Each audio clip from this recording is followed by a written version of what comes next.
No, zní mi to jako sračka. Cože, jakože se ti nelíbí? Ne, je to prostě zní, jako když mi někdo sere přímo do uší.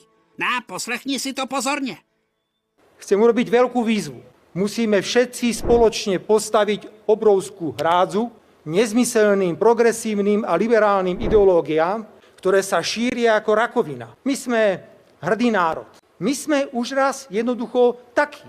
Vieme sa aj zaťať, ale vieme aj pomôcť, keď vidíme, že tú pomoc niekto potrebuje. Slovenský národ je dobrý národ. Má rád mier, má rád otvorené vzťahy a má rád dobré vzťahy. Drahé Slovenky, drahí Slováci, možno budeme musieť hľadať zhodu na slovenskej politickej scéne v ďalších krokoch v úprave ústavy Slovenskej republiky, kedy by sme túto hrádzu proti liberálnym a progresivistickým ideológiám postavili ešte silnejšiu.